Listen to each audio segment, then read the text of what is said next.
अवधूत चिंतन श्री गुरुदेव दत्त श्री स्वामी समर्थ।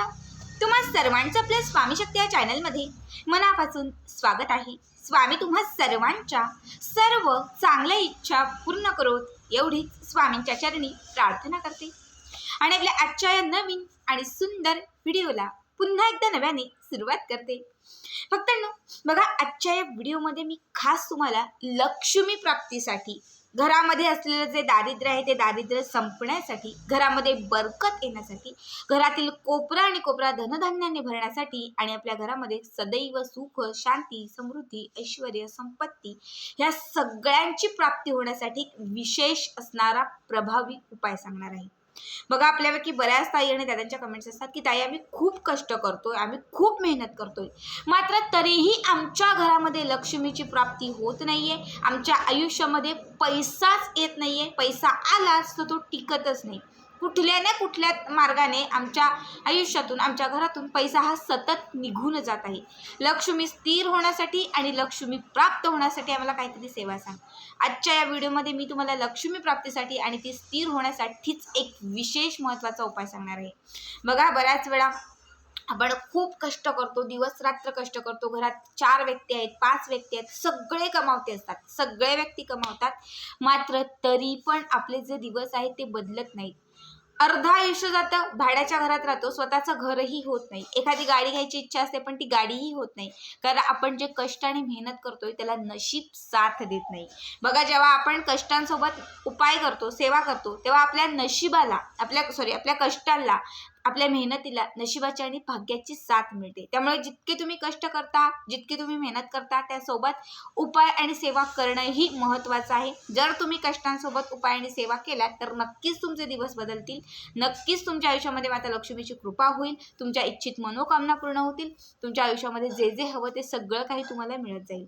बघा, आपल्या घराचा मेन दरवाजा, ज्याला आपण आपल्या घराची लक्ष्मी समजतो, आपल्या घराचा मेन दरवाजा ज्याला आपण लक्ष्मी स्वरूप समजून त्याचं पूजन करतो। बरेच लोक जे आहेत ते घरामध्ये खूप सेवा करतात, सगळं करतात, पण उंबरठ्याची पूजा करायला विसरतात, मेन दरवाजाची साफसफाई करायला विसरतात। खरं तर घराचा जो मेन दरवाजा आहे ना, या मेन दरवाजातूनच आपल्या घरामध्ये सकारात्मकता येते आणि तिथूनच आपल्या घरात नकारात्मकता येते। मेन दरवाजातूनच आपल्या घरामध्ये लक्ष्मी येते आणि अवलक्ष्मी जी आहे ती देखील मेन दरवाजातूनच आपल्या घरात येत असते। जर तुम्ही नेहमीच दरवाजाचे काही उपाय केलेत, नेहमीच तुम्ही मेन उंबरठ्याची व्यवस्थित पूजा, साफसफाई सगळं काही करत राहिलात तर घरामध्ये सकारात्मकता येईल, घरामध्ये लक्ष्मीचीच प्राप्ती होईल। जर तुम्ही कुठल्याही प्रकारचे उपाय केले नाही, कुठली सेवा केली नाही, कधी त्याचं पूजन केलं नाही, सतत उंबरठ्याला, दरवाजाला जळमट वगैरे अशीच काही घाण साठवून राहिली तर लक्षात घ्या, तुमच्या घरामध्ये फक्त आणि फक्त नकारात्मकताच येईल। आता तुम्ही सांगाल की ताई आम्ही सगळं काही करतोय, आम्ही व्यवस्थित ठेवतोय दरवाजा वगैरे, तरी पण आमच्या घरात लक्ष्मीची कृपा होत नाही, तर त्या सगळ्यांसाठी विशेष काही उपाय मी तुम्हाला सांगणार आहे। बघा, आपल्याला सकाळी उठल्यानंतर, जेव्हा आपण सकाळी उठतो, सकाळी उठल्यानंतर सगळ्यात आधी जेव्हा आपण दरवाजा उघडतो, आपला मेन जो दरवाजा आहे तो उघडतो, तो दरवाजा उघडल्यानंतर एक ग्लासभर पाणी आपल्याला आपल्या घराच्या समोर ओतायचं आहे। आता समजा खेड्यात तुम्ही राहत असाल तर सहज ओतू शकता, जर खेड्यात राहत नसाल तर सिटीमध्ये समजा राहत असेल तर शक्य नाही आहे का ताई आम्ही एक ग्लासभर पाणी नाही ओतू शकत, कारण समोर लगेच दुसऱ्यांचा फ्लॅट आहे। मग अशा वेळेस काय करा, एक ग्लासमध्ये पाणी घ्या आणि त्या ग्लासमधून ते पाणी फक्त हाताने थोडंसं शिंपडलं तरी चालेल। आता हे कशासाठी, तर आपल्या घरामध्ये पितरांचा वास असतो, आपल्या घरामध्ये अतृप्त पितरांचा वास असतो। जेव्हा तुम्ही सकाळी हा दरवाजा उघडाल आणि जेव्हा तुम्ही त्या पितरांच्या नावाने हे पाणी जे समोर शिंपडाल, तेव्हा तुमच्या घरातील पित्र जे आहेत ते तृप्त होतील आणि जेव्हा पित्र तृप्त होतील, त्यांचा आशीर्वाद तुम्हाला लाभेल, तेव्हा तुमच्या आयुष्यातील, तुमच्या कामातील अडथळे कुठेतरी दूर होत जातील। त्याचबरोबर रात्रभरामध्ये आपल्या घराच्या बाहेर एक निगेटिव्हिटी, नकारात्मकता साठलेली असते, जी आपल्या उंबरठ्यावरती बसलेली असते। जेव्हा तुम्ही हे पाणी दरवाजा उघडल्याबरोबर शिंपडाल, तेव्हा ती नकारात्मकता किंवा ती जी निगेटिव्हिटी आहे ती क्षणात संपून जाते। म्हणून दररोज उठल्यानंतर सगळ्यात अगोदर आपल्याला घराच्या समोर थोडंसं पाणी ओतायचं असतं।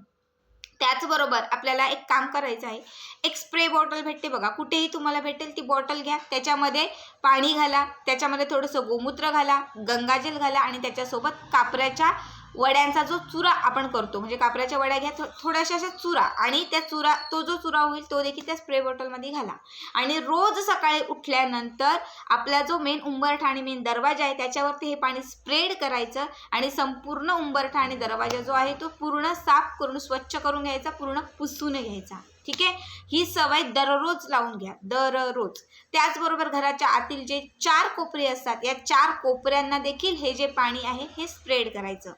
हे करून झालं की त्यानंतर आपल्या मेन उंबरठ्याला हळदीचं लेपन करायचं. आता हळदीचं लेपन कसं करायचं हे तुम्हाला ऑलरेडी सांगितलेलं आहे. जरी तुम्हाला दररोज शक्य नसेल तर कमीत कमी शुक्रवारी किंवा गुरुवारी तरी तुम्हाला ते करायचंच आहे, कारण हे जे वार आहे ते माता लक्ष्मीला प्रसन्न करणारे आणि आपल्या घरामध्ये माता लक्ष्मीची कृपा प्राप्त करणारे दिवस आहेत.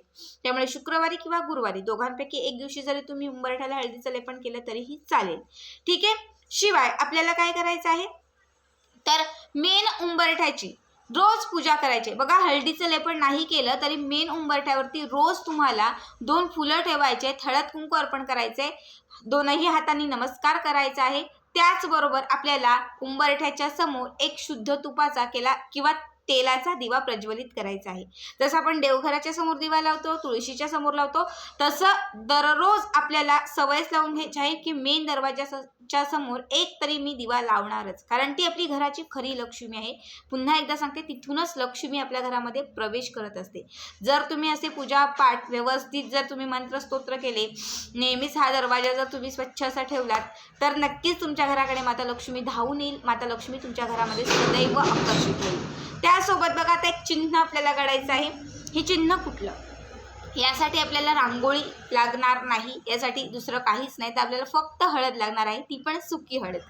ठीक आहे, सुकी हळद जी असते पूजेसाठी आपण वगैरे वापरतो, तर ही सुकी हळद तुम्हाला घ्यायची आहे. एखाद्या वाटीमध्ये छोट्याशा वाटीत काढून घ्या आणि त्याने तुम्हाला मेन दरवाजाच्या उंबरठ्यावरती, जो मेन दरवाजाचा उंबरठा आहे त्या उंबरठ्यावरती तुम्हाला या सुक्या हळदीने एक स्वस्तिक काढायचं आहे. एक फक्त चिमटीमध्ये हळद पकडायची आणि त्याने एक स्वस्तिक काढायचं. हा प्रयोग तुम्ही दररोज करून बघा, कमीत कमी 1.25 महिना तरी करून बघा. स्वस्तिक ज्याला आपण मांगल्य म्हणतो, स्वस्तिक ज्याला आपण सर्वात शुभ म्हणतो. आयुष्यात कुठलीही शुभ गोष्ट करायची असेल किंवा कुठली पूजा करायची असेल, आपल्या घरात असेल, कुटुंबात असेल, कुठलीही गोष्ट, त्या सगळ्या गोष्टींमध्ये आपण काय करतो तर सगळ्यात आधी स्वस्तिक काढतो आणि स्वस्तिकापासूनच त्या गोष्टींची सुरुवात करतो. स्वस्तिक ज्याला सर्वात शुभ मानलेलं आहे, जेव्हा तुम्ही घराच्या मेन उंबरठ्यावरती या हळदीने हे स्वस्तिक काढाल तेव्हा लक्षात घ्या तुमच्या घरामध्ये सगळ्या मांगल्याच्या, शुभ, चैतन्याच्या, समृद्धीच्या, आनंदाच्या गोष्टी घडतील. घरामध्ये सगळ्यांच्या काही नकारात्मकता, निगेटिव्हिटी, दारिद्र्य आहे ते संपून जाईल, कारण हळद ही नकारात्मकता संपवते. हळद हे दारिद्र्याचा नाश करते आणि हळद ही आपल्या आयुष्यामध्ये सकारात्मकता आणते, आपल्या घरामध्ये बरकत आणते. दररोज न चुकता फक्त एक हळदीनं स्वस्तिक आपल्याला आपल्या मेन दरवाजावरती काढायचं आहे. त्यासोबत एक दिवा प्रज्वलित करायचा आहे, एक उदबत्ती ओवाळायची आहे. कमीत कमी 1.25 महिने हे सगळं करून बघा. 1.25 महिन्याच्या आत तुमच्या आयुष्यात, तुमच्या घरामध्ये किती बदल होतो किंवा किती फरक पडतो तो नक्कीच मला सांगा. कितीही घरामध्ये जर कुठल्या अडथळे आलेले असतील, अडचणी असतील, त्या सगळ्या संपत जातील, सुटत जातील आणि तुमच्या आयुष्यामध्ये असंख्य पटीने तुम्हाला याचा लाभ घडत जाईल. आजचा हा व्हिडिओ तुम्हाला कसा वाटला नक्कीच कमेंट करा आणि पुढचे व्हिडिओ पाहण्यासाठी चॅनलला सबस्क्राईब करा. श्री स्वामी समर्थ. जय जय स्वामी समर्थ.